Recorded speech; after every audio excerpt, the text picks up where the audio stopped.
coba lihat kan, mana ada mualaf pintar? Kan bodoh semua. Kebodohan mereka nampak, lihat kalau mereka boleh bertanya kan. Lihat kemarin debat itu. Mualaf mantan pendeta tidak tahu Maria Magdalena itu bukan ibu Yesus. Itu gobloknya kan keterlaluan tuh. Anak sekolah minggu saja tahu itu. Coba itu tanya mana Ibrani. Tanya tuh, dia tahu tuh Maria Magdalena tuh bukan ibu Yesus. Tapi mualaf mantan pendeta bisa anggap itu kan gobloknya keterlaluan. Mantan pendeta tinggalkan gerejanya, sekarang istrinya yang ambil alih, ganti dia jadi pendeta. Tapi tanya, Yesus tidak bangkit karena tanda Yunus. Yunus tidak mati, berarti Yesus tidak mati. Orang yang masuk dalam agama Islam ini, teman-teman sekalian, adalah orang-orang yang pintar. Ada orang bodoh masuk Islam, ada. Tapi kita melihat sisi yang lain, bahwasanya rata-rata yang masuk ke agama Islam ini orang-orang pintar. Dan kita punya fakta sejarah. Sekali lagi, ini fakta, lapangan. Ini bukan dikarang-karang, bukti. Dan subhanallah, yang tinggalkan agama Islam ini rata-rata orang bodoh. Kalau sedikit saja dia punya iman, sedikit saja dia belajar Islam, tidak mau tinggalin agama Islam sampai mati. Walaupun tidak sholat, siap bela agama Islam. Tapi orang-orang non-muslim yang pintar-pintar masuk Islam. Saya sebutkan beberapa kisah. Yang pertama, teman-teman sekalian, kisah seorang profesor spesialis kulit dari Muantai. Orang ini kisah sekitar mungkin 7 tahun yang lalu. Diangkat dalam media-media di internasional dan menghebohkan dunia kedokteran. Karena ini orang dituakan sekali dalam ilmu spesialis kulit. Dia setiap tahun, teman-teman sekalian, mengundang seluruh dokter-dokter spesialis kulit di dunia untuk datang, lalu dia menyampaikan penemuannya yang terakhir, seminar. Pada 7 tahun yang lalu ini, dia sempat mengundang 2 orang dokter muslim spesialis kulit dari Mesir. Salah satunya, dokter muslim ini sering ikut pengajian para ulama di Mesir. Jadi dia selain dokter, juga dia alim, dia tahu ilmu-ilmu agama. Pada saat tiba di sana di sebuah auditorium yang besar, hadir ya ratusan bahkan mungkin ribuan dokter spesialis kulit dunia. Dokter-dokter spesialis ini kalau dalam ilmu kedokteran terus kita tahu. Kalau jurusan lain berarti sudah pasca sarjana S2, S3 gitu kan. Sudah dianggap top dalam masalah akademik. Ringkas cerita adalah dia naik di podium profesional lalu berkata, "Saya baru menemukan dengan teknologi tercanggih sekarang, ternyata yang memberikan rasa sakit bagi manusia adanya urat-urat saraf yang halus sekali dan jumlahnya miliaran, banyak sekali, tidak terhitung, yang melengket di kulit manusia. Kalau urat saraf ini bisa ditaklukkan dengan obat-obat bius misalnya, maka akan membuat bedah itu lebih mudah. Dan juga sama, kalau urat saraf ini sudah hilang fungsinya secara alami, mungkin karena kecelakaan, seperti orang kena luka bakar, dan kulitnya kena luka bakar misalnya, dan terbakar kulitnya berikut urat-urat saraf itu, tinggal langsung ke dagingnya, maka tidak akan merasa sakit kalau dagingnya dibedah. Datangkanlah contoh, ada orang dinaikkan di atas panggung, kena luka bakar di tangan kanannya, lalu kemudian memang dipastikan kulit dan urat saraf di kulitnya sudah terbakar. Diambil pisau bedah, diiris dagingnya, orang itu nggak rasa sakit. Orang semua satu auditorium bersorak-sorak, ini luar biasa. Penemuan yang luar biasa secara ilmiah dengan teknologi canggih yang sekarang.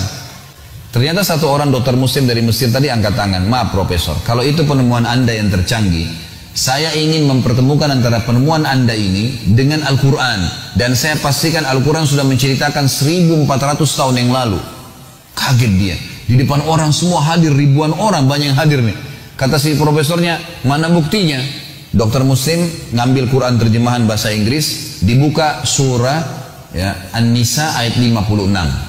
An-Nisa 56, teman-teman sekalian, menceritakan tentang masalah ahli neraka.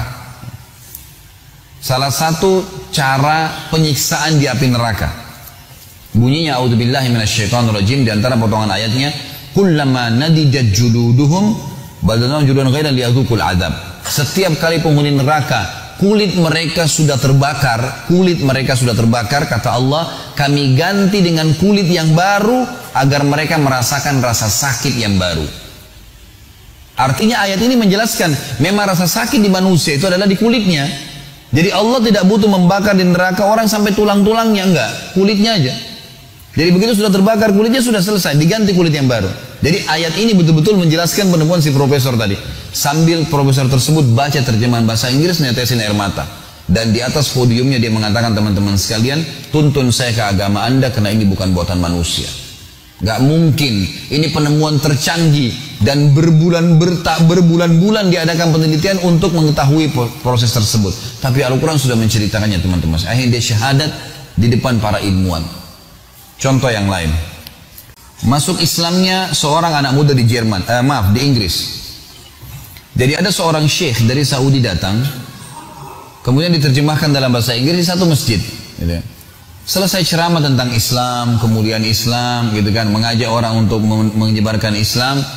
Lalu kemudian ada satu anak muda asli Inggris datang, kemudian berkata kepada syekhnya, "Syekh, ini teman saya, orang Inggris asli, teman saya di sekolah, mau masuk Islam.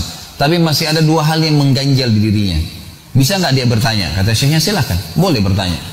Maka anak muda ini pun bertanya. Syekhnya kebetulan belum bisa bahasa Inggris, lalu kemudian diterjemahkan, gitu kan. Kata anak muda ini, "Kenapa kalian umat Islam melarang perempuan kalian salaman sama semua perempuan? Kenapa nggak boleh salaman sama semua perempuan?" Gitu kan. Sementara kami bebas mau salaman sama siapa saja. Dan kita tahu memang dalam Islam, maaf ini sekalian saya jelaskan hukumnya, keluar sedikit dari kisah ini.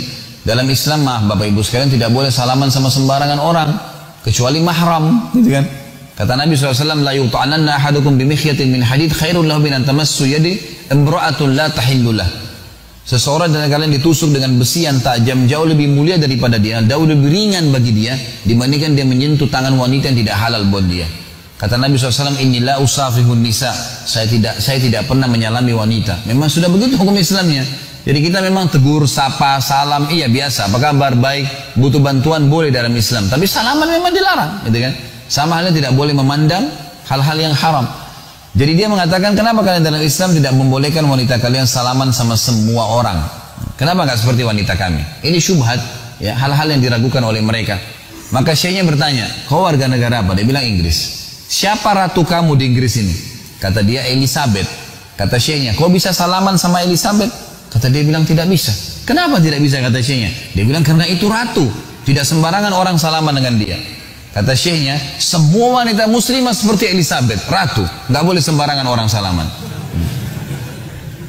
Jadi memang ada tujuan syariat ini, bukan main-main, gitu kan. Lalu yang kedua, dia bilang, "Kenapa kalian menyuruh wanita kalian tutup aurat? Kenapa harus taruh jilbab dari kepala sampai kain, bahkan ada yang pakai cadar? Kenapa nggak seperti perempuan kami, mau pakai baju, nggak pakai baju, terserah. Kenapa harus begitu?" Gitu. Syekhnya lalu mengeluarkan 2 buah permen dari kantongnya, satu dibuka bungkusnya, satu dibiarin terbungkus, digeletakin di lantai masjid. Kata syekhnya, "Kalau saya suruh pilih kamu permen ini, yang mana kau pilih?" Kata si Nasrani itu, "Yang terbungkus." Kata syekh, "Kenapa kau nggak ambil yang sudah terbuka? Gampang, tinggal ambil, caplok dalam mulut, selesai." Dia bilang, "Enggak syekh, karena kotor." Kata syekhnya, "Itulah perbedaan perempuan kami dengan perempuan kalian. Perempuan kami seperti yang terbungkus, yang buka cuma suaminya, pemiliknya. Dan perempuan kalian seperti permen itu, semua orang bisa buka, kena kotoran dan segala."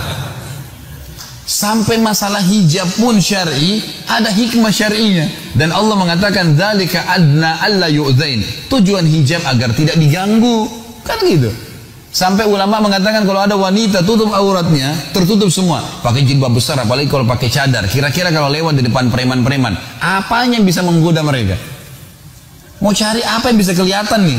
Kain semuanya, gitu kan. Nggak ada yang menggoda. Kata ulama, kalau ada orang sudah tutup hijab syar'i, diperkosa juga, dapat pahala, yang diperkosa, yang memperkosa dapat dosa, gitu kan. Tapi kalau ada wanita yang memang dasarnya pakai pakaian ketat, apa bedanya orang yang pakai celana ketat dengan tidak pakai celana? Sama saja, beda di warna. Orang sudah tahu bentuk tubuhnya. Kata ulama, kalau ada orang perempuan diperkosa, dasarnya dia penyebab fitnah, dua-dua dapat dosa. Yang memerkosa dan yang berkosa, dua-dua dapat dosa. Padahal ini diperkosa ya, karena dia penyebab fitnah itu. Jadi Islam datang dengan kemuliaan, teman-teman sekalian. Makanya Allah sebagai penutup perkataan saya berkata, wala tamutunna illa wa antum muslimun. Pertahankan, jangan sampai mati kecuali dalam keadaan Islam. Udah, ini agama yang benar. Dan sudah panjang lebar saya jelaskan dari definisi sampai bukti-bukti sejarah, sampai akhirnya kita buktikan dengan banyaknya orang-orang pintar yang menganut agama Islam ini.